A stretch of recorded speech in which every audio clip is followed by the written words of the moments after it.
Alors donc la question que nous avons choisi de traiter ce soir, c'est la décentralisation peut-elle décoïncider? Alors, quelques précisions de définition avant. Quand le juriste parle de décentralisation, de quoi parle-t-il? En la matière, je dois observer qu'il n'y a guère d'ambiguïté.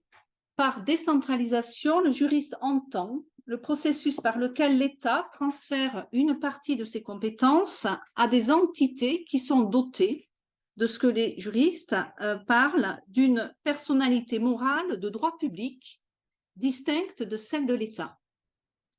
La décentralisation introduit donc un rapport d'autonomie entre différentes personnes publiques, rompant ainsi avec le lien hiérarchique qui est le propre de la déconcentration et sur laquelle je dirai quelques mots après.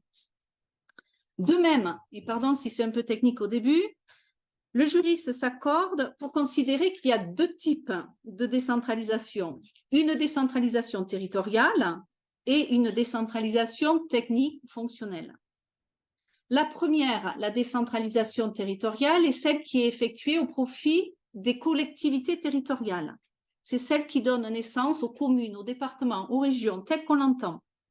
Telle que, d'ailleurs, l'entend a priori le non-juriste lorsqu'il entend parler du terme décentralisation. À côté de cette décentralisation territoriale, il y a la décentralisation fonctionnelle, qui correspond, quant à elle, à un transfert de compétences de l'une des personnes publiques primaires qui existent, donc de l'État, de la commune, du département ou de région, au profit d'une autre personne publique et qu'on appellera cette fois-ci l'établissement public. Mais un transfert de compétences qui est opéré pour exécuter une mission déterminée, précise, comme par exemple la RATP ou encore le musée du Louvre.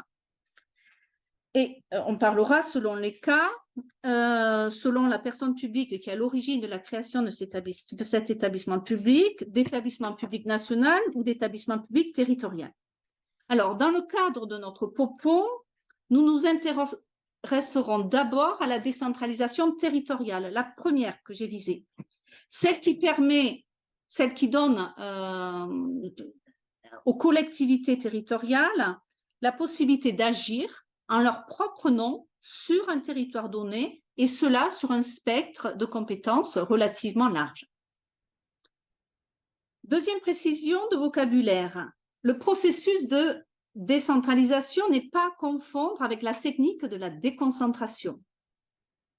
Autant le premier, je l'ai dit, introduit un rapport d'autonomie, puisque l'autorité décentralisée est élue et agit au nom et pour le compte de la collectivité territoriale qu'elle représente, autant l'autorité déconcentrée, qui par excellence est le préfet, est nommée et agit au nom et pour le compte de l'État. Selon la formule célèbre d'Odilon Barrot, qui était juriste et homme politique du milieu du XIXe siècle, la déconcentration, c'est toujours le même marteau qui frappe, mais on en a raccourci le manche. En d'autres termes, c'est toujours l'État qui agit au niveau local, mais c'est toujours l'État qui agit, mais au niveau local. Un processus de décentralisation qui n'est donc pas à confondre avec la technique de la déconcentration. J'ajouterai, cela est important pour la suite, que la distinction entre la décentralisation et la déconcentration, qui peut paraître très rébarbative pour des non-juristes, est typiquement française. Je veux dire par là que les autres pays ne la connaissent pas nécessairement, ou plutôt ne connaissent en réalité que la décentralisation. C'est dire la promesse démocratique qui est contenue en son sein en France. Ces définitions posées, il s'agit dans le cadre de notre rencontre de mettre à la lumière la manière dont en France la décentralisation est pensée et d'essayer d'aller plus loin. L'exercice n'est pas seulement intellectuel, car c'est un lieu commun aujourd'hui de dire que la décentralisation est à un point mort.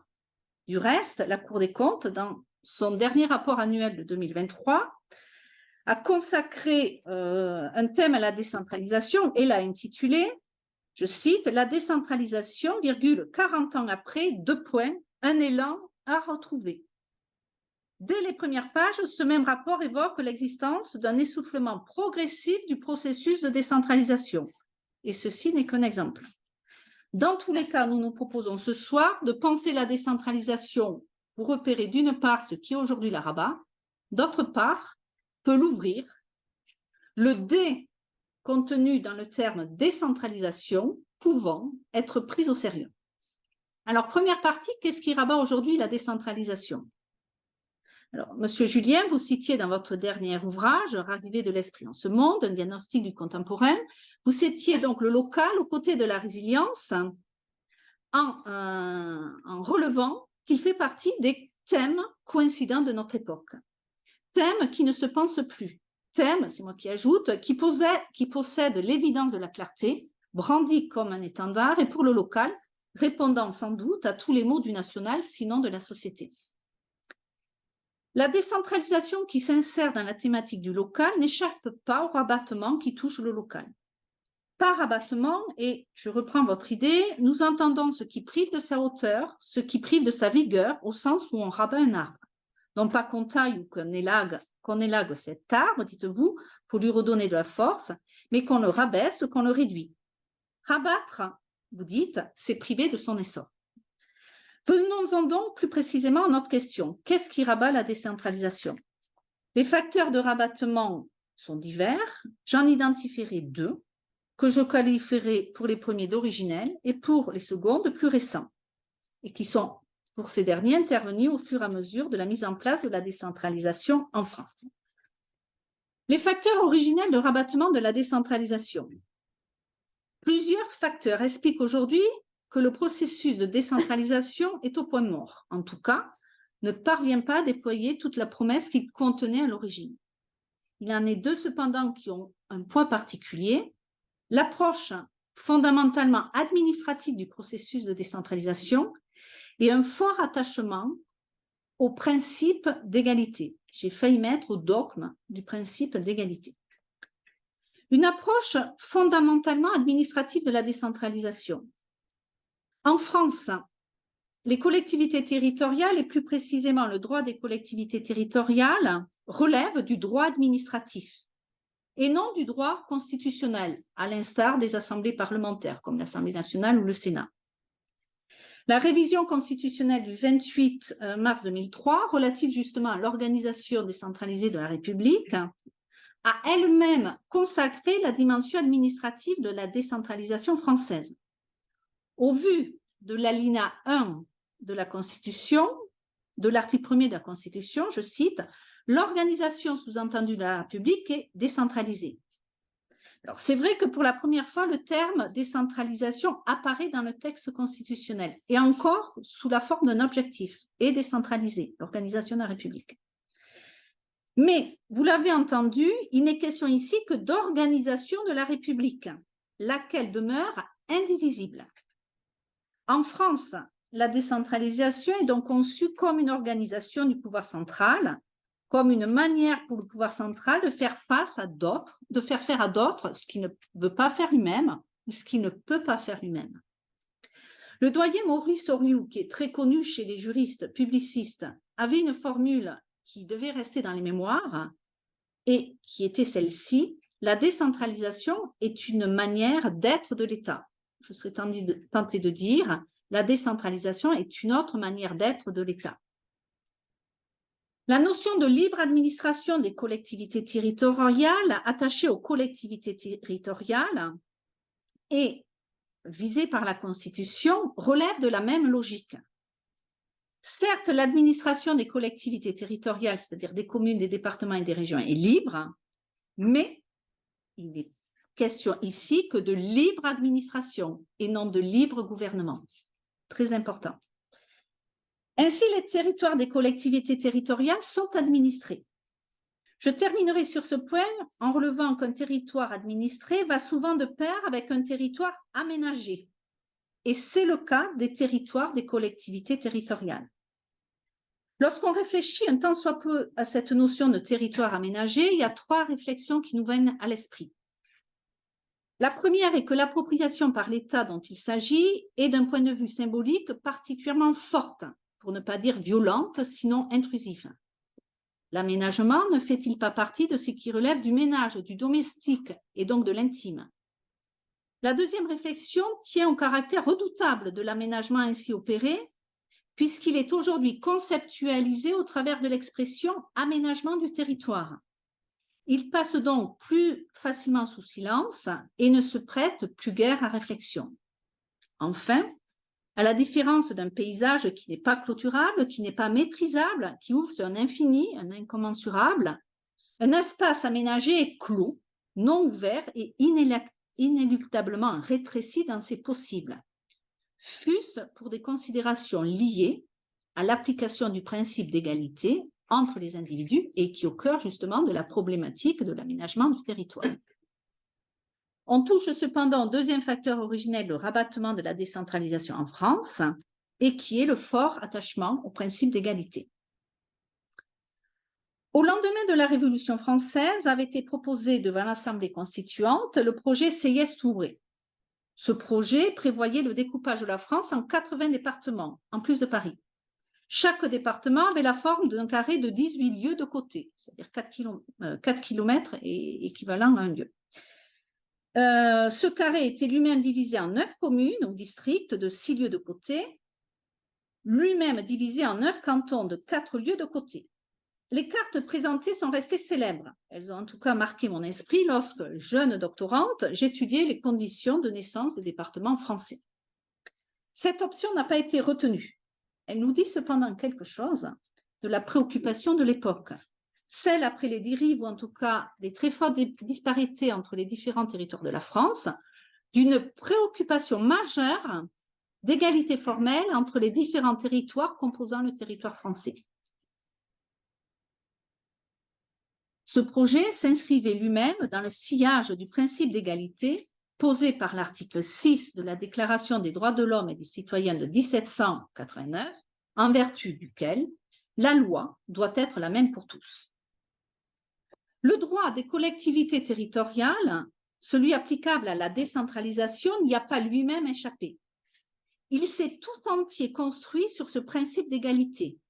L'organisation et le fonctionnement des collectivités territoriales, qui sont reconnues, sont en effet régis autour de modèles de droit commun applicables de manière uniforme sur l'ensemble du territoire français. Et, ne nous y trompons pas, l'existence de modèles de droit commun demeure toujours. L'existence d'exceptions, implicitement ou explicitement retenues par l'article 72 de la Constitution, comme par exemple les collectivités territoriales à statut particulier, les collectivités d'outre-mer, régies par l'article 74, confirment bien la règle de principe. En principe, je redis, les communes, les départements et les régions, collectivités territoriales de droit commun, sont régies de la même manière par catégorie et sont dotés des mêmes compétences. Évoquons à présent les facteurs plus récents de rabattement de la décentralisation. Il me semble qu'il y a 3 évolutions qui méritent d'être évoquées. Toutes contribuent à l'étouffement à petit feu de la décentralisation. La première évolution est particulièrement laissée sous silence. Elle nous paraît cependant la plus compromettante pour le déploiement de la décentralisation. En un mot, elle vise l'intégration des groupements des communes, ce qu'on appelle l'intercommunalité, dans le champ sémantique de la décentralisation. Au sein du paysage institutionnel local, l'intercommunalité a de plus en plus d'importance. Par intercommunalité, il faut entendre le processus de regroupement des communes, tel qu'initié en 1966, relancé en 1992 et imposé à partir de 2015, puisque désormais toute commune a l'obligation de faire partie de ce qu'on appelle un établissement public de coopération intercommunale, un EPCI. Ces établissements publics de coopération intercommunale ont des noms divers qui varient selon divers critères, notamment l'importance de la population. Il s'agit des communautés de communes, des communautés urbaines, d'agglomérations et plus encore aujourd'hui des métropoles. Souvent, ces établissements publics sont sont présentés comme l'acte 3 de la décentralisation, après les grandes lois de 82 et la révision constitutionnelle de 2003. Comme si l'on avait là une évolution linéaire, s'insérant en tout cas dans un mouvement d'approfondissement du processus de décentralisation. Pourtant, à y réfléchir, il y a dans cette inclusion, dans l'intégration des EPCI dans le champ sémantique de la décentralisation, une suradaptation limitante pour le processus même de décentralisation. Avec les différentes formes de coopération intercommunale, on a affaire en effet à un mouvement qui n'a rien à voir avec ce qu'un collègue nommé, Bertrand Faure, a nommé l'éthique de la décentralisation, laquelle vise autant le développement des libertés des institutions en cause que celui des droits des électeurs. Or, si les collectivités territoriales bénéficient du principe de la libre administration et reposent sur un fonctionnement démocratique, tel n'est pas le cas des structures de coopération intercommunale. Ces dernières répondent d'abord à un objectif de rationalisation de l'action publique et ne bénéficient ni du principe de la libre administration, puisque ce ne sont pas des collectivités territoriales, ni du ressort démocratique, puisque ces représentants ne sont pas élus directement par la population. La deuxième évolution que nous voudrions mettre en avant est le déploiement par l'État central de toute une série d'outils, sinon de notions mises à la disposition des collectivités territoriales. Ces différents outils peuvent avoir l'apparence d'un dépassement enfin trouvé à l'application uniforme de la règle de droit sur le territoire national. Ces outils possèdent des noms ronflants et prometteurs. Tel est le cas du droit à différenciation ou encore du droit à dérogation. Reprenons le premier puisqu'il profite directement aux collectivités territoriales. Au départ, lorsque le concept a été lancé dans les années 80, en particulier par la revue Pouvoirs locaux, dont la rédactrice en chef est ici à mes côtés, et notamment sous la plume de Jacques Caillos, qui a déjà intervenu au sein de cette association, l'idée d'un droit à différenciation était particulièrement novatrice. Elle faisait effraction dans l'univers de la décentralisation. Il s'agissait de donner plus de responsabilités aux élus pour innover et adapter leur action aux réalités des territoires ainsi qu'aux besoins de la population. Depuis quelques années, la chose est moins évidente, tant elle est aujourd'hui pensée comme une solution phare, alternative à l'application uniforme sur le territoire français.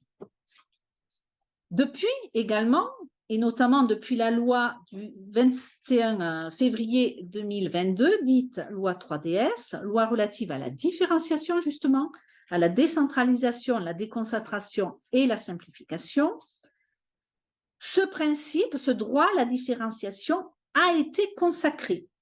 Je cite, « Dans le respect du principe d'égalité, je trouve, les règles relatives à l'attribution et à l'exercice des compétences applicables à une catégorie de collectivités territoriales, communes, départements, régions, peuvent être différenciées pour tenir compte des différents objectifs de situation dans lesquels se trouvent les collectivités territoriales relevant de la même catégorie. » Pourtant, et quand on y réfléchit de plus près, le droit à la différenciation consacre finalement le droit à la différence. Or, une approche par la différence, ici, entre les collectivités territoriales, ne saurait permettre aux territoires décentralisés de déployer toute leur richesse. Une approche par la différenciation porte en elle-même les germes d'une coïncidence non identifiée ou pire, dissimulée sous des faux airs de décoïncidence. En appuyant sur la différence, ici la différenciation, le législateur certes rompt avec l'application uniforme de la norme, mais l'approche y est d'abord identitaire, assignante plus que reliante. Elle promet ou encourage un vis-à-vis, une opposition entre les collectivités territoriales elles-mêmes. La troisième et dernière évolution, qui mérite selon nous attention ce soir, est l'amenuisement rampant mais réel du lien existant entre le citoyen contribuable et les collectivités territoriales. Vous le soulignez encore, M. Julien, dans votre dernier ouvrage, un des soucis majeurs des territoires aujourd'hui est que les hommes passent mais ne demeurent pas. Du reste, dans le dernier film, Monsieur le maire, qui est sorti il y a quelques jours, Paul Barral, qui est le premier magistrat municipal, qui est joué par Clovis Cordignac, ne s'exclame-t-il pas, je le cite, « Ce qu'il nous faut, ce sont des vrais gens, des qui vivent ici, qui font des enfants. Il ne nous faut pas des touristes. » Retenons, il nous faut des vrais gens. Curieuse époque que la nôtre. Il serait possible ici d'évoquer la part occupée par la plateforme Airbnb sur les logements locatifs et finalement la préférence accordée par les propriétaires de logements vacants aux locataires de court séjour, car bien plus rentables pour eux. Mais la juriste que je suis voudrait plutôt revenir sur la suppression de la taxe d'habitation depuis le 1er janvier 2023, due par les occupants d'une résidence principale. Au-delà des raisons sociales et politiques qui sont à l'origine de cette décision, on se retrouve dans l'accentuation d'une situation où les habitants d'un territoire donné n'ont pas forcément à consentir un impôt local. Le résident d'une collectivité territoriale n'est plus nécessairement mis à contribution au sens fiscal du terme. Le résident en question n'a plus nécessairement participé aux coûts générés, par exemple, par la construction des différentes infrastructures, la mise en place de politiques publiques locales, ou encore l'entretien et la tenue d'une bibliothèque municipale. Peu importe qu'il en soit bénéficiaire ou pas. Il est comme rabattu à son statut de consommateur et encore sans en payer non plus complètement le prix, car le prix exigé pour bénéficier d'une prestation de service public, y compris lorsqu'il s'agit de ce qu'on appelle d'un service public industriel et commercial, marchand, est bien plus bas que celui qui équivaut en réalité au coût du service rendu. Quoi qu'il en soit, le contribuable local n'existe plus. L'épaisseur de l'homme citoyen s'amenuise progressivement, le politique aussi. Ce qui est dû pour l'intérêt général est camouflé, comme mis sous le tapis, évacué. Il fait honte. Tels sont les éléments qui nous paraissent rabattre aujourd'hui la décentralisation. Alors évidemment, nous ne pouvons pas nous en tenir à ceci. Il nous faut à présent nous interroger sur ce qui peut précisément vivifier la décentralisation, permettre son déploiement. Nous avons pris le parti, je disais en introduction, de prendre au sérieux le « D » qui est contenu dans le terme décentralisation. Alors, qu'est-ce qui peut ouvrir la décentralisation? Deux pistes méritent notre attention.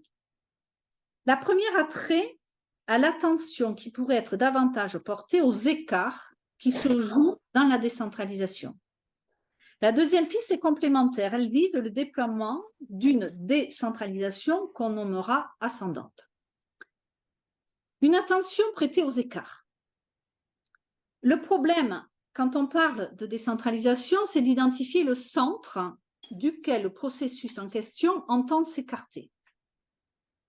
Quand on parle de décentralisation, de quel centre parle-t-on? Et peut-il y en avoir plusieurs? De même, peut-il s'agir de n'importe quel centre? Le problème est d'autant plus aigu que si au début de la décentralisation, au moment de son acte 1, soit dans les années 80, les écarts promis ou en tout cas contenus dans le concept de décentralisation étaient assez aisés à identifier, aujourd'hui, tel n'est plus le cas. Le développement, sinon la prévalence accordée au niveau local aux intercommunalités, aux établissements publics de coopération intercommunale, brouille complètement les pistes. Essayons alors de présenter les choses simplement. Au début des années 80, quand on parlait de décentralisation, on pensait que le processus postulé contenait en germe le projet d'une mise à l'écart des différents territoires locaux d'avec le centre et plus précisément d'avec l'État. Avec le temps, il est apparu que cette mise à l'écart des territoires territoriaux d'avec le centre pouvait avoir deux dimensions. La mise à l'écart avec l'État central, qui agit sur l'ensemble du territoire national, et la mise à l'écart avec l'État déconcentré, qui agit par le biais de son représentant local, le préfet, sur une portion simplement du territoire national. Cette double mise à l'écart est importante pour la décentralisation et elle le demeure toujours. Sans espace, en effet, entre l'État et les collectivités territoriales, que ce soit au niveau central ou au niveau local, la décentralisation ne peut que s'appauvrir au fil des jours. Il faut donc garder cela en ligne de mire quand on réfléchit à la décentralisation. Reste la question des intercommunalités. La question est épineuse car les intercommunalités jouent un rôle central dans la gestion des affaires relevant de l'échelle communale. Les établissements publics de coopération intercommunale exercent en effet des compétences essentielles, à la fois en matière de planification, urbanisme, habitat, zones d'entreprise, lutte contre le réchauffement climatique, et en matière de gestion des services de proximité, tels que les transports, l'eau, l'assainissement ou les déchets. Ils jouent donc, je disais, un rôle central. J'emploie à dessein l'expression « joue un rôle central » pour me demander si, dans la décentralisation, les intercommunalités peuvent tenir lieu de centre d'avec les communes qui en sont membres. Nous aurions ainsi de la décentralisation dans la décentralisation, comme on peut avoir du reste, de la déconcentration dans la déconcentration. Nous aurions ainsi au sein de la carte communale un centre, l'établissement public de coopération intercommunale, qui s'ajouterait, qui enrichirait d'autant le processus initial de décentralisation, à savoir le processus de mise à l'écart des collectivités territoriales avec l'État. Telle n'est pas la direction que nous paraît devoir prendre le processus de décentralisation, en tout cas s'il entend pleinement se déployer. Au contraire, une des manières d'ouvrir la décentralisation est d'indiquer clairement que telles quelles, parce qu'elles ne sont pas des collectivités territoriales, les EPCI ne sauraient correspondre à une entité d'avec laquelle il serait pertinent de s'écarter. Plus clairement, il ne saurait y avoir de décentralisation au sens propre du terme d'avec les établissements publics de coopération intercommunale. Le centre duquel il s'agit de s'écarter, de mettre en écart, devant, à notre sens, demeurer une personne publique primaire, à savoir l'État ou une collectivité territoriale. Reste un dernier problème, et qui n'est pas le moindre. La décentralisation peut-elle se déployer à partir de ce qui constitue aujourd'hui un véritable millefeuille administratif? L'expression peut prêter à sourire. Elle prête plutôt à sérieuse réflexion. À propos de la décentralisation, il est en effet courant de parler de millefeuille administratif. On veut signifier par là que les nouvelles structures envisagées ne remplacent en aucun cas les structures préexistantes qui, elles, demeurent. La suppression de telle ou telle structure ne s'effectue qu'à la marge. Ainsi en a-t-il été le cas des districts et des communautés de villes. Dès lors, au fur et à mesure des décennies qui se sont écoulées, on a assisté à une sédimentation des différentes strates institutionnelles, les établissements publics de coopération intercommunale s'intercalant entre les collectivités territoriales préexistantes. Nous ne dirons pas ici lesquelles de ces collectivités territoriales doivent être supprimées ou lesquels de ces établissements publics de coopération intercommunale doivent se substituer aux collectivités territoriales ou devenir des collectivités territoriales. Il y a là, en effet, un choix politique. En revanche, pour exister un écart suppose un espace de libre. Or, plus les structures sont imbriquées les unes dans les autres, plus les structures sont intriquées les unes dans les autres, moins il peut y avoir de jeu entre elles. Un écart suppose aussi que les entités concernées soient clairement identifiées. C'était du reste précisément le cas dans l'autre forme de décentralisation évoquée au moment de l'introduction, la décentralisation technique ou fonctionnelle. Dans ce schéma, en effet, la décentralisation technique ou fonctionnelle, la collectivité publique primaire, l'État, une commune, un département ou une région, crée pour une mission précise un établissement public.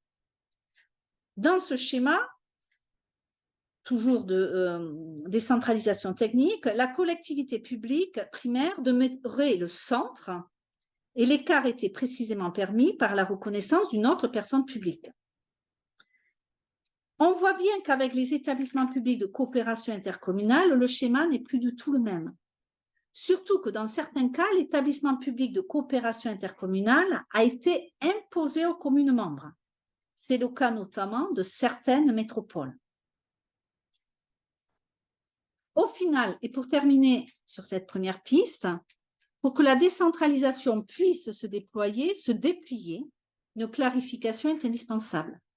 La décentralisation qui peut s'ouvrir est une décentralisation qui ouvre un écart avec un centre, qui est lui-même porteur de sens, qui porte en lui-même les germes d'une action publique commune et légitime, en d'autres termes, qui est une collectivité publique.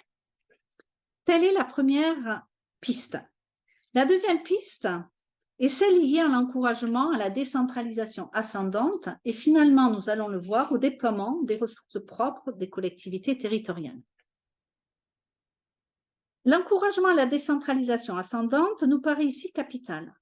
Cela passe par la prise en considération du premier kilomètre et renvoie, je disais, en réalité, au déploiement des ressources propres des collectivités territoriales. Alors, la prise en considération d'abord du premier kilomètre.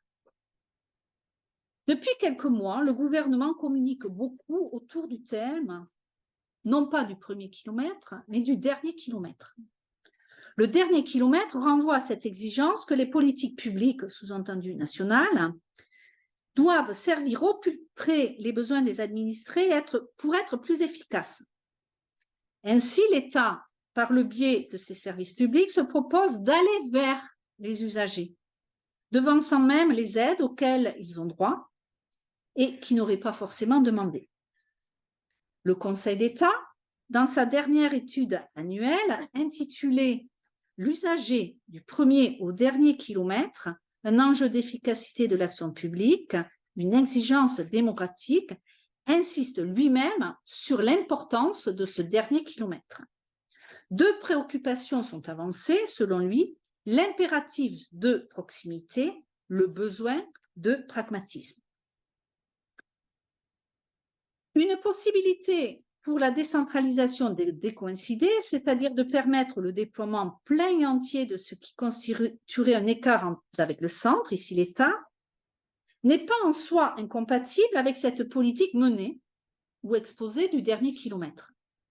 En revanche, elle appellerait pour elle-même à la prise en considération non pas du dernier kilomètre, mais à l'inverse du premier kilomètre. Explication. Le dernier kilomètre ne crée pas d'écart. Il s'inscrit et entend s'inscrire dans le prolongement d'une politique publique initiée par l'État. Plus encore, il en représente le dernier bout de la chaîne, son dernier maillon. En outre, je le disais précédemment, dans le dernier kilomètre, l'État va vers les administrés, présents concrètement sur telle ou telle partie du territoire national. Le mouvement y est fondamentalement descendant, portant du reste, et c'est important, en lui toute la charge de l'État, tout ce qui peut véhiculer sa puissance, son autorité et finalement sa force. Tel n'est pas le cas du premier kilomètre auquel nous faisions référence, et qui, lui, est laissé sous le silence, comme si tel n'était pas le sujet. La prise en considération du premier kilomètre nous paraît fondamentale en ce qu'elle accompagne la décentralisation ascendante et qui, en réalité, est la seule décentralisation à permettre un écart fructueux avec le centre. Le premier kilomètre part à proprement parler du local. Il en a assurément la fragilité, celle de l'amorce, celle de ce qui peut s'ouvrir comme ne pas s'ouvrir, ce qui peut aller dans un sens comme dans un autre. Il en a aussi toute la richesse car il part d'une réalité vécue, d'un ancrage. C'est même là toute la force du local, être au ras de vie, d'être l'espace où l'ancrage s'effectue ou ne s'effectue pas, où l'initiative citoyenne est le plus à même d'éclore. Pour que la décentralisation ascendante, du bas vers le haut puisse se déployer, il peut être intéressant de se tourner de manière concrète vers l'expérimentation et l'activation du principe de subsidiarité, qui est aujourd'hui reconnu au profit des collectivités territoriales, mais qui est au point mort. Alors je passe parce que je crois que quelqu'un perd.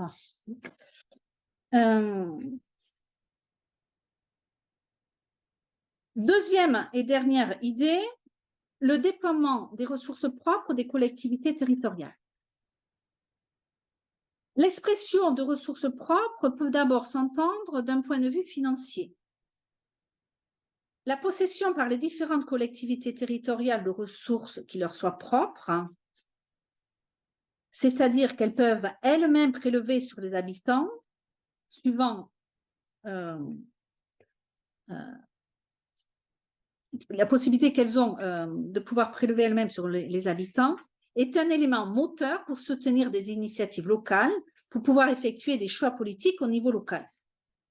Or, je disais tout à l'heure, la suppression de la taxe d'habitation pour les communes réduit la marge de manœuvre des communes.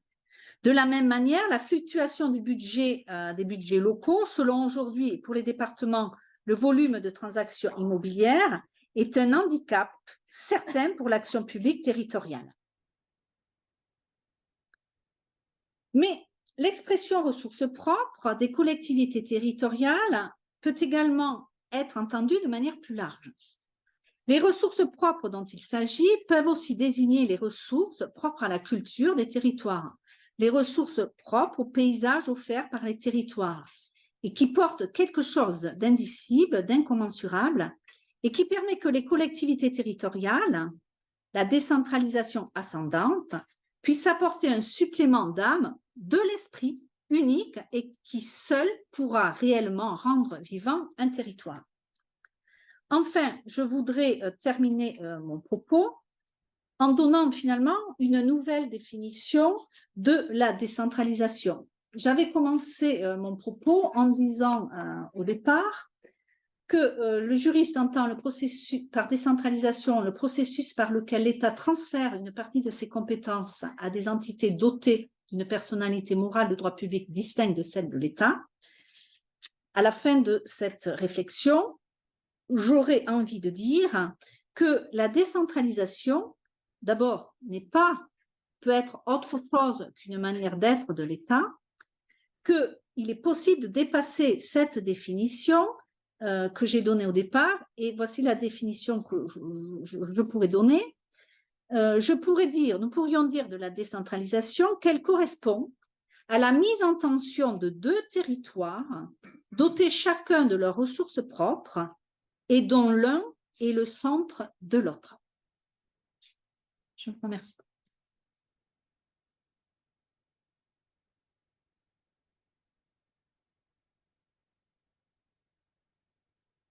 Et donc convenu que je prenne le même chemin qu'Elisabeth, en partant de la même, je branche le minuteur, du même constat que 40 ans après, nous avons beaucoup entendu cette métaphore de la décentralisation au milieu du gué. Un petit peu moins ces derniers temps, on nous dit qu'elle est au point mort, ce qui est de plus en plus grave. Et ces métaphores évoquent effectivement un mouvement qui s'est figé, qui adhère tellement qu'il est dans la fixité. En matière de décentralisation, l'avenir ne nous parle plus vraiment, s'il fallait résumer. Pourquoi ne nous parle-t-il plus? Qu'est-ce qui l'a privé de son essor? Des facteurs originels qui, selon mon regard, qui s'ancre tout de même dans une réflexion très appliquée depuis l'observatoire dans lequel j'exerce depuis 25 ans, qui s'appelait l'Institut de la décentralisation, et qui s'appelle aujourd'hui, avec un mot très coïncident, Institut de la gouvernance territoriale, mais je pourrais revenir, parce que c'est symptomatique de ce dont il est question aujourd'hui. Il y a une ambiguïté originelle à la décentralisation. En effet, je vous pose une question, on peut se la poser, que vaut la décentralisation dans un pays unitaire? La décentralisation, c'est en puissance de la différenciation. D'ailleurs, c'est assez cocasse que l'on veuille injecter de la différenciation aujourd'hui, alors que la décentralisation est en puissance de la différenciation. Que vaut cette notion dans un pays qui se pense unitaire? Le politique a eu intérêt à se maintenir dans l'ambiguïté, faisant sienne la maxime de Cardinal de Retz selon laquelle on ne sort de l'ambiguïté qu'à son propre détriment. Qu'a produit cette ambiguïté au fil des décennies? Eh bien, des coïncidences, on finit par y croire. Cette ambiguïté originelle se traduit par des mots, MOTS, des mots de la décentralisation extrêmement coïncidents qui ne nous disent plus rien. dans mes recherches doctorales, qui ont abouti donc à une thèse effectivement sur l'imaginaire dans l'action publique, j'ai détecté, analysé les contenus des textes de loi, des grands discours, et j'ai détecté à travers eux un archipel mythique des récits territoriaux. De quoi était-il question dans ces écrits? 4 récits sont apparus. Le récit de la simplification. Il n'y a pas un texte de loi, une initiative qui ne vise à simplifier la décentralisation. Ils sont tous à la recherche du territoire pertinent. Territoire pertinent. Ils visent tous la proximité de la décision et ils contribuent à préserver l'unité du territoire, de la République. Ces récits, depuis 40 ans, aident à vivre le statu quo. C'est la force d'ailleurs des mythes. Donc ce vocable très coïncident, simplification, territoire pertinent, proximité, unité, sont, pour reprendre vos mots, parce que je trouve qu'ils correspondent, des sparadraps collés sur un renoncement qui ne dit pas son nom. Cette ambiguïté entraîne comme un règne du comme si. De ce point de vue, le moment de la réforme constitutionnelle que citait Elisabeth du 28 mars 2003, il y a quand même 30 ans, 20 ans, est emblématique. Quand on lit la Constitution, on fait comme si le principe de subsidiarité était effectif, il est inscrit dans la Constitution, comme si l'autonomie financière dont Elisabeth nous a entretenu existait, comme si l'expérimentation était des principes actifs. En réalité, plus on les prononce, plus ils sont morts. De ce point de vue, la décentralisation, si j'essaie de m'inscrire dans vos écrits, est pétrie de la langue de lettres. C'est-à-dire, elle se raconte dans la Constitution sur le plan de l'idéal, du modèle, mais elle est indexée d'ailleurs sur un modèle de liberté locale. C'était la promesse de l'acte 1, pour faire court, 1982. Elle est indexée sur le modèle d'une adéquation qui est là très, très adhérente. L'unité passe par l'uniformité, elle-même garante de l'égalité. C'est le modèle. Or, à ras de vie, il en va tout autrement.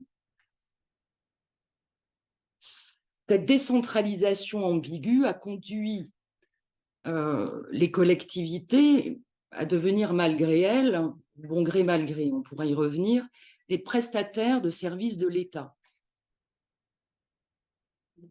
Si je faisais un peu d'humour, je dirais la décentralisation est une formidable réussite si l'intention était de faire des collectivités des prestataires de services.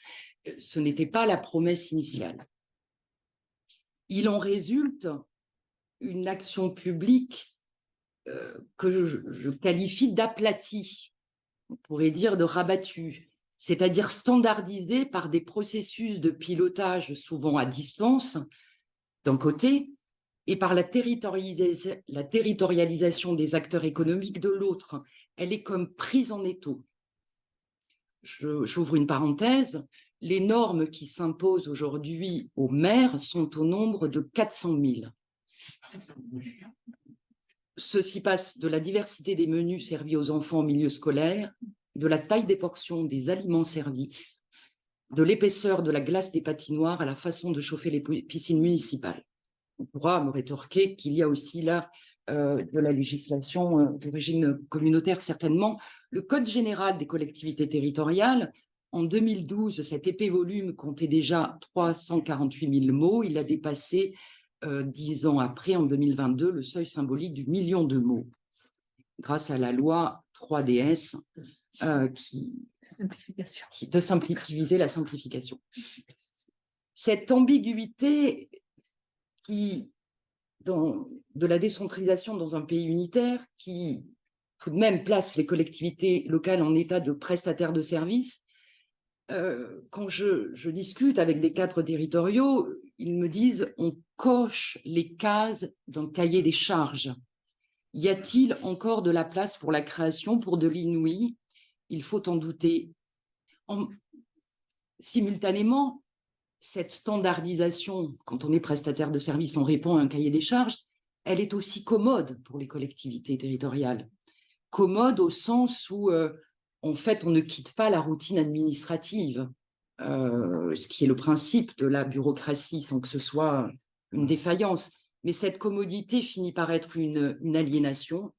Pour reprendre vos mots, elle est perverse, parce que les gestes technocratiques pilotés à distance négligent dans une large mesure les spécificités locales. Voici, me semble-t-il, en quelques mots, ces facteurs originels nés de cette ambiguïté. Il y a des facteurs plus récents de rapatement qui sont liés aux facteurs originels. Cette action publique aplatie est en lien aussi avec les référentiels, les mots, hein, référentiels, autre mot très coïncident, les paradigmes. Hein, on parle beaucoup de paradigme de l'action publique, on est bien dans la langue de l'être, le modèle qui remplace les projets politiques. C'est ce que j'appelle la coïncidence des idéologies savantes. Les discours savants, c'est-à-dire ceux des activités, par exemple, de conseil aux collectivités locales, ceux en partie de certains chercheurs, sont vecteurs de surdétermination gestionnaire de l'action publique. Ils prônent les conditions de la modernisation de l'action publique à grand renfort de PowerPoint, de cases à cocher, de colloques en rapport, d'évaluation en ouvrage, une même mélodie se fait entendre. Il est temps de décider, il est urgent, il est clair, il est désormais impossible de faire ci. Sur le mode de l'évidence, ces idéologies savantes mettent l'accent sur les adaptations requises par les acteurs locaux. Je lisais récemment dans la presse une citation, Jean-Pierre Jouyet, certains le situent, ancien secrétaire général de l'Élysée, sous François Hollande et d'autres fonctions fort honorables. Je me permets de lire ce qu'il dit lui-même en faisant un retour sur expérience. Je savais que la bureaucratie existait, bien entendu, puisque j'en faisais partie. Mais pour dire toute la vérité, je n'ai jamais eu à la subir. Je suis même devenu comme eux, entre parenthèses les technocrates, indifférents à la complexité administrative que doivent affronter les citoyens ordinaires. Bon, cette action publique aplatie, gestionnaire, elle n'est même plus vue. Elle est là, elle a toujours été là ou elle est là aujourd'hui. Donc, ce qui est rabattu récemment, c'est que cet aplatissement gestionnaire génère une ambiance adémocratique dans le local, une ambiance adémocratique. C'est-à-dire que certes, les élections municipales demeurent un rendez-vous, même si on peut relever l'augmentation de l'abstention au municipal, mais quid des élections départementales, quid des élections régionales, quant à l'intercommunalité, en dépit du scrutin fléché, aucun débat politique sur le projet intercommunal ne se réalise, alors que c'est cet échelon aux ressources financières importantes est à la manœuvre en termes d'aménagement, de structuration, de gestion des flux qui se passent sur un espace dit intercommunal. Donc, il n'est pas étonnant qu'au fil des réformes, ne sachant pas pour qui ils votent, ni pour quelles raisons, ni quelle est l'utilité des élus locaux et de leur administration, une grande partie des électeurs s'en sont désintéressés. De plus, la spécialisation des compétences qui est quand même caractéristique de la décentralisation, aux uns l'économie, aux autres le social, et à l'intérieur, à certains la gestion des collèges, à d'autres la gestion des lycées.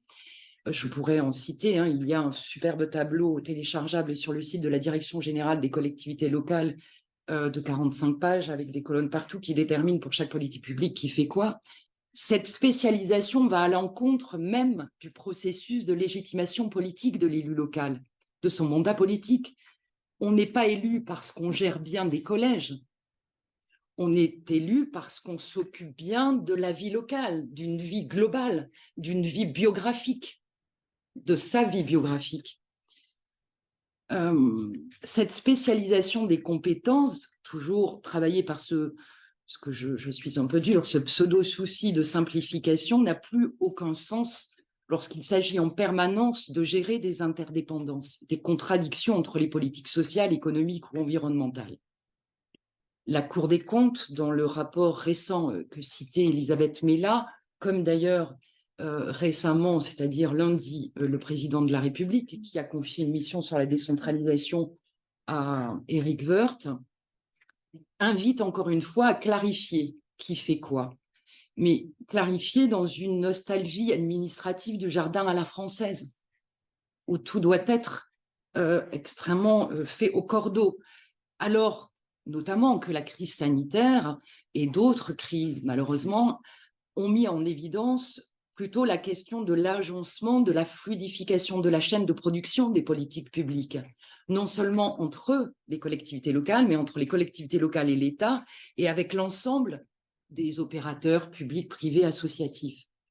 Je crois qu'il ne s'agit plus de gérer le transfert vertical des responsabilités étatiques vers le local, mais de faciliter une organisation horizontale de l'action publique entre acteurs. Il ne s'agit pas de supprimer la verticalité, mais de trouver un bon équilibre. Il est subtil, il se travaille, il se fissure, il se refissure sans doute.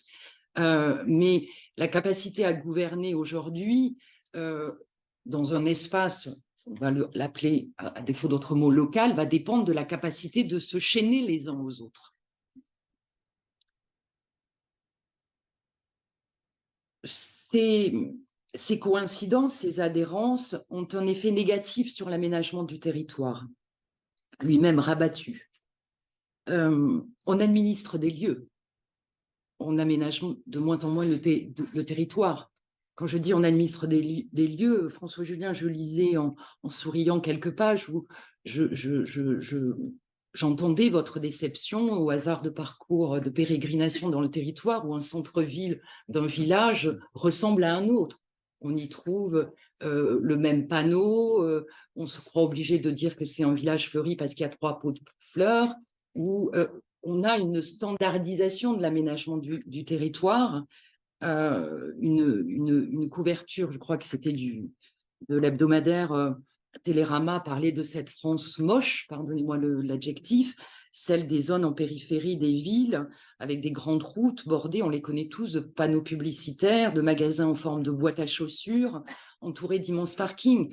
Là, le gouvernement présente un plan qui vise à embellir ces territoires. Pourquoi? Ceci vient du niveau central. Ils veulent en faire des véritables lieux de vie, façon les malls aux États-Unis, avec des petites maisonnettes. En général, quand on veut aujourd'hui, on rabaisse tout, hein, on rabat même la taille des immeubles pour faire plus joli. Et cet aménagement du territoire, d'ailleurs, sous impulsion hein, de la terminologie de l'Union européenne, on n'en parle plus vraiment parce qu'il a été remplacé par le terme de cohésion territoriale. À suivre vos mots, une cohésion fait plus penser à une agglutination. L'aménagement du territoire est devenu une agglutination, un collectif qui dessine mal d'ailleurs un commun. On agglomère, mais on n'a pas grand-chose en commun.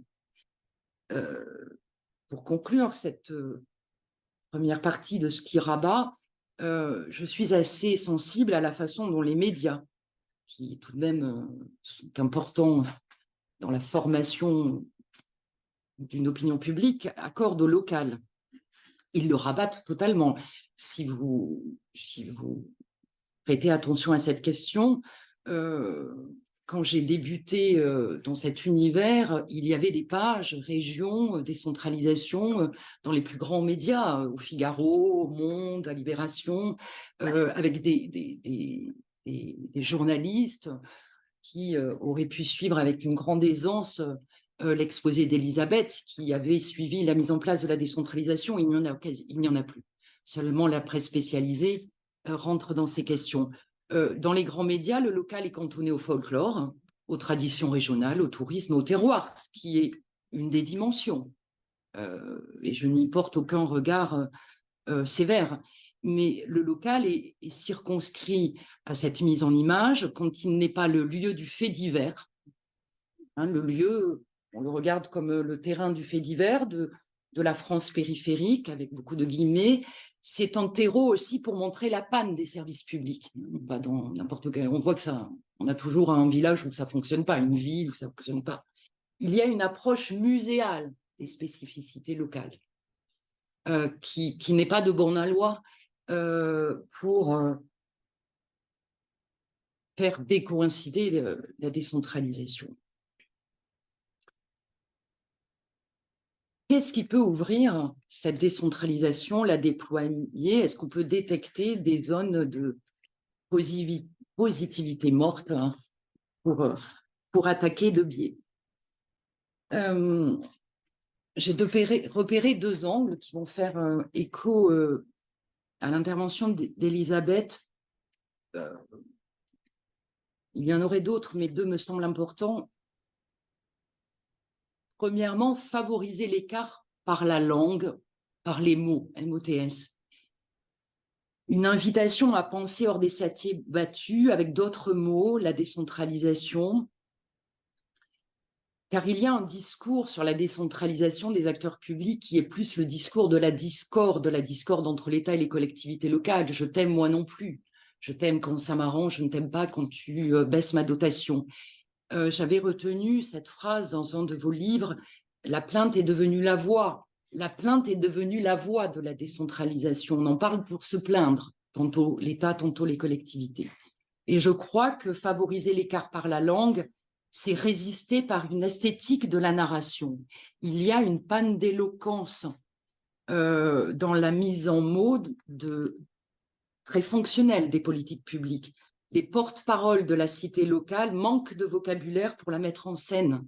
Les mots sont stéréotypés. Et si l'ambiguïté demeure, c'est aussi en raison de cette forme de misère symbolique des récits de l'action publique. On ne parle que de services rendus au public. Si vous allez sur le site internet d'une collectivité locale, une mairie, un département, vous avez l'impression d'être devant un catalogue de services publics. On vous dit ce qu'ils font, on ne vous dit pas ce en quoi ils croient. Il n'y a plus rien de politique. Et notre société, le moment contemporain, est particulièrement, même s'il n'a rien de nouveau, est particulièrement sensible à la différence entre la parole parlante qui s'engage, qui s'adresse à quelqu'un, et une parole parlée dont la seule finalité est juste d'être prononcée. J'entends trop de paroles parlées sur les sujets de décentralisation. C'est la distinction que faisait Saint-Augustin entre la dictio, la langue qui oblige vis-à-vis d'autrui, et le verbum, le discours comme une fin en soi. Il y a une vraie souffrance narrative. Cette souffrance narrative, elle est ressentie avec plus de force encore par les classes populaires. Un sondage, je pourrais donner les références, il vaut ce qu'il vaut, mais il était fait dans une revue sérieuse, 71% des ouvriers estiment, je cite, qu'aujourd'hui, plus personne ne les fait vibrer en parlant de la France et qu'ils le regrettent. Or, la France, sans commun, c'est aussi ce qui se fait, pas seulement à Paris, dans l'hexagone entier. Or, les territoires, à défaut d'avoir un autre mot, les collectivités locales, ceux qui les incarnent, les élus, ne font plus France à partir de leur territoire. Donc, fissurer cette confiscation narrative me semble un beau défi, comme on peut fissurer la privatisation des imaginaires politiques. Parlant, je suis assez surprise que la liberté devienne celle de consommer et le pouvoir devient celui d'acheter. Que le politique, y compris au local, ne tombe pas dans ce piège. S'écarter par la langue, c'est aussi fissurer le consensus managérial et se remettre donc à la chose politique. C'est que pour entretenir le lien social, les acteurs publics ont obligation de raconter en continu, non pas uniquement ce qu'ils font, je viens de le dire, mais ce en quoi ils croient. Et il y a là, c'est un art d'opérer, ça ne doit pas être une obligation, mais peut-être il y a là un fil à tirer sur l'incitation contre d'écrire ce que l'on fait, prescrire, proscrire. Il ne faut pas oublier de raconter. Parce que raconter, c'est reprendre la main à ras de vie, parce que le quotidien est stratégique, parce qu'on peut sortir ainsi de l'entre-soi, des liens d'allégeance, et aller vers, nous en avons beaucoup discuté dans la préparation avec Elisabeth, vers l'éducation populaire. Ça peut être une façon sur ces questions de passer en biais. On peut aider à fissurer les coïncidences sur la décentralisation parce qu'elle peut permettre au plus grand nombre de décrypter l'environnement au sein duquel nous évoluons. Un environnement dans lequel, en temps normal, nous sommes sans cesse guidés anonymement par des clics sur Internet. Vous voulez mettre à jour votre carte grise, vous voulez faire ci, etc. On le fait anonymement, les institutions, des mécanismes, l'abstrait l'emporte sur le concret, mais nous ne savons pas dans quel monde nous sommes. Y compris, on devrait, me semble-t-il, il y a quelque chose à penser. On s'était adressé en ce sens au ministère de l'Éducation nationale qui nous a nos concitoyens et leur expliquer quelles étaient les conséquences au quotidien de lois un peu barbares qu'on appelle la loi NOTRe, Nouvelle Organisation Territoriale de la République, ou la loi MAPTAM, Modernisation et Affirmation des métropoles. Cet auditoire a été enthousiasmé à ce qu'on informe, à ce qu'on décrypte, à ce qu'ils perçoivent le sens de ces lois. J'espère ne pas trop dépasser. Et puis, peut-être, on peut fissurer en étant rusé, ça aussi, en utilisant la ruse. Et je me dis qu'on pourrait être rusé, peut-être pour fissurer la tyrannie des écrans, être rusé par les data, les fameuses données, le stockage de données. Les territoires en récupèrent beaucoup. Qui fait des navettes quotidiennes, qui prend le TER, qui se rend au tel centre de loisirs. Les flux et les datas redonnent le pouvoir de comprendre ce qui se passe sur un espace.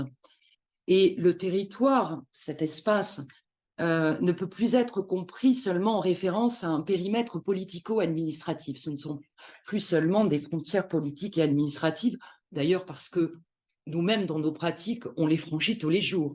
On travaille dans un département, on habite dans un autre, on déborde, notre vie déborde de ces frontières. Et de ce point de vue, les données, qui sont souvent plutôt utilisées soit par le secteur économique, le secteur marchand, les grandes entreprises qui les récupèrent, ou bien par l'État, pourraient redonner du pouvoir de comprendre ce qui se passe aux acteurs locaux mêmes. Souvent, je constate qu'ils stockent des données, mais ils les mettent peu en dynamique, ils ne les font pas parler d'en bas. Et avoir une lisibilité par ces données des flux de ce qui se passe pourrait aussi donner, c'est le cas de le dire, une respiration aux acteurs publics. Il y a une façon de reprendre la main en rusant, et en ne dépendant pas, y compris sur ce stock de données, du centre, c'est-à-dire de l'État. Dernier point, qu'est-ce qui pourrait relever de l'inattendu? J'ai intitulé cette partie, je vais essayer de m'en expliquer, peut-être le déploiement d'une décentralisation souple.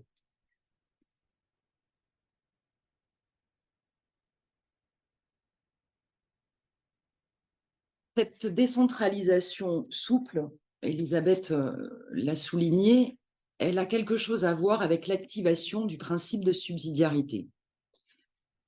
Nous l'entendons comme un art d'opérer qui accorde la totalité du pouvoir de décider à l'échelon le plus directement concerné par les conséquences d'une décision prise. La délégation de pouvoir s'opère alors du bas vers le haut. Comme les acteurs publics locaux, les collectivités territoriales ne peuvent pas détenir toutes les compétences ni assurer tous les services, ils concèdent une partie de leur pouvoir d'agir à une instance ayant une vision plus large des conséquences de leurs activités et en la chargeant de proposer des outils ou des méthodes pour les soutenir. C'est ce qu'on dénomme le principe de suppléance.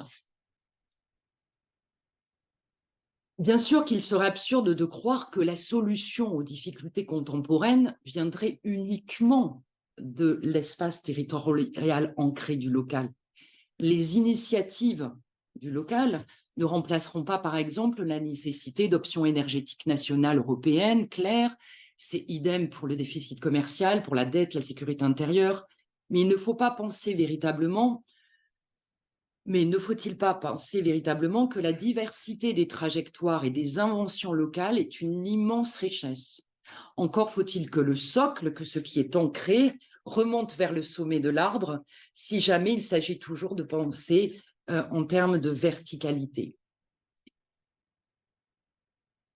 Cet art d'opérer est un art à ras de vie. Tant qu'il est à ras de vie, je me permets là encore de vous citer un témoignage lu dans la presse qui me semble donner corps à ce dont il est question. Nous sommes à l'entrée d'un cimetière.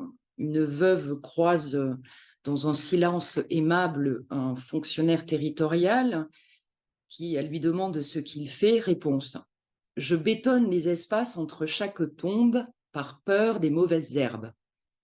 C'est la réponse du maire au zéro phyto, l'interdiction des désherbants chimiques. Mais où la pluie, où l'eau de pluie va-t-elle s'écouler? Si on m'avait demandé mon avis, j'aurais proposé une solution plus écologique.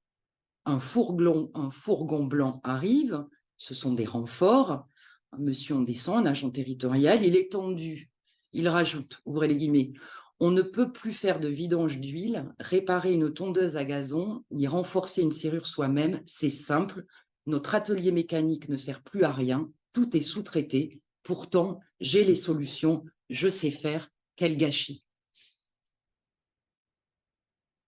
C'est aussi ça, l'activation d'un principe de subsidiarité.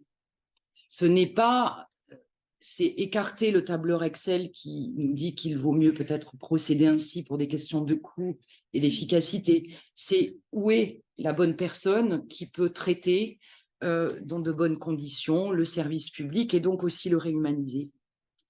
C'est redevenir, activer le principe de subsidiarité, c'est quitter le confort, je viens de le dire, du tableur Excel, c'est redevenir artisan de son action professionnelle, c'est agir pour engendrer une forme et non suivre un dessin qui précède la forme.